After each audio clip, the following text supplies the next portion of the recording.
Hey guys, it is Quincy with aslightlybetterwife.com.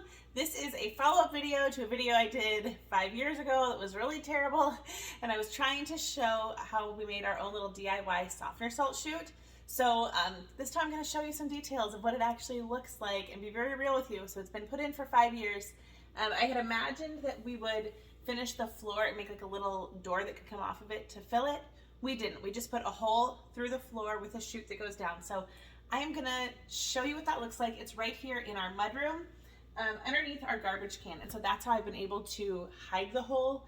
If you were to put this somewhere that you didn't have something to put on top of it, you would definitely wanna like cover that better. But all right, let me show you what we have going on here. All right, so I am in our mudroom, which is right off of our garage. The door is like right here, I could reach it.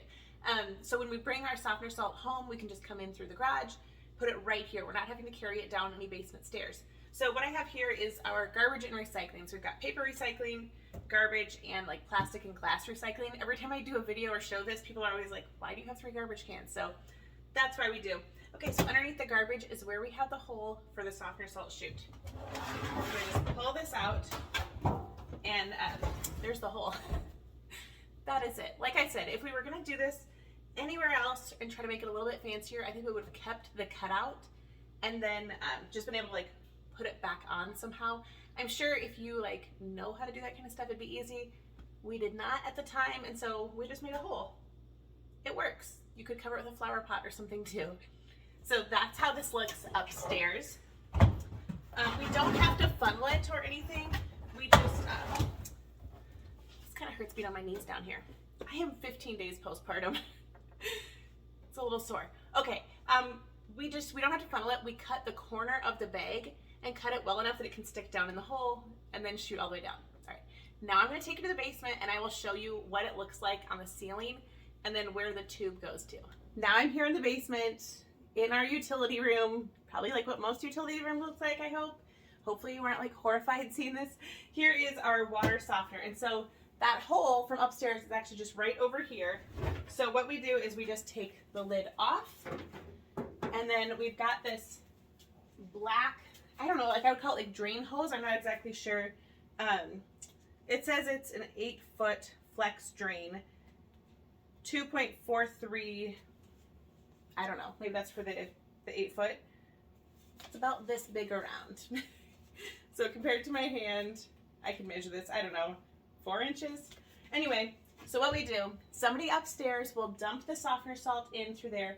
Somebody else will be down here. We have a lot of kids, and so just we send somebody down here to hold this down in here while the salt is coming through. If you don't have that option, you could also cut a hole in your lid, and so it would just filter or funnel through there anyway. Or you could like clamp this down in here.